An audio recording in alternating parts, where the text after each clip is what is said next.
Phone করছে কালকে, আমি তাই জিজ্ঞাসা করছি না কেলিকা তাই আমরা ডাকাইছে।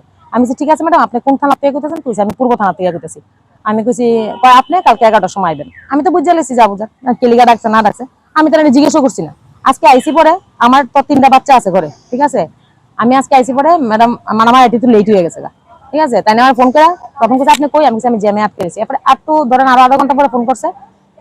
আমি কইছি ম্যাডাম আমি আইতাছি আমার ঘরে 3টা বাচ্চা আছে, তাই আমার বেটকে পাচ্ছে হ্যাঁ এম করে উঠছে। আমি দেখেন আপনার আমরা ভেটকাই না, আমি আইতাছি রেখে দিছি। এরপরে আমি ঢুকছি পরে ঢুকে দেখছি উত্তরা না তার বাবা বইয়ে রয়েছে ভিতরে। এবার আমি ঢুকছি পরে ঢুকনের পরে তাই না আমার কি হয়েছে তখন আমি তার লোক কথা তাই না আমার কোঅপারেটই করছে না। প্রথমে তাই আমার যাইচ্ছাটা ব্যবহার করছে, ইভেন তাই লোক পর্যন্ত ব্যবহার করছে যাইচ্ছাটা তাই না সামনে। হ্যাঁ ওই যে মহিলা যেখানে বইয়ে রয়েছে যে যাইচ্ছাটা মানে প্রথমে আমরা হ্যাঁ আপনার কথা বলেন আপনি কি হ্যাঁ আপনি এটা করছেন, আপনার তো সার্টিফিকেট দিয়েছে, আপনার কারবার শেষ। আমি না আমার যেহেতু থানা টানছে আমি নিউট্রাল আসলাম, যেহেতু তাই লেগে আমার থানা টান লাগছে তো এলে আমি তো সার্টিফিকেট হইবে মানতাম না। আমি তো থানা টাউন নামাই আনা তাই আনাইছে থানা, তাই ফ্রড। অথচ তাই আমার নামে তাই বুঝাপেটা করতে এখানে আছে। আমি যখন 3 দিন আগে তার ঘরের নিচে দাঁড়াই রইছিলাম বুঝাপেটা করানোর লেগে, তখন তাই আইছিল। তাই সারাদিন রাস্তার মধ্যে ঘুরে তাই গাড়ি দিয়ে ঘুরছে আর আমরা দাঁড়া করে রাখছে রাস্তার নিচে।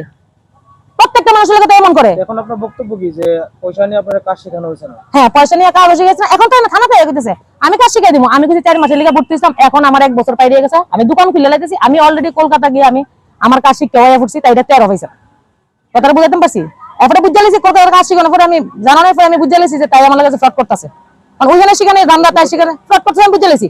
তখন আমি এবার আমারও তুই কতটুকু ফ্রড করতে পারছ আমি তোরা দেখুন। আমিও ধৈর্য ধরে তাইর মতনই খেলে গেছি, কারণ আমার অন্যায় সহ্য না, আমি অন্যায় সহ্য করি।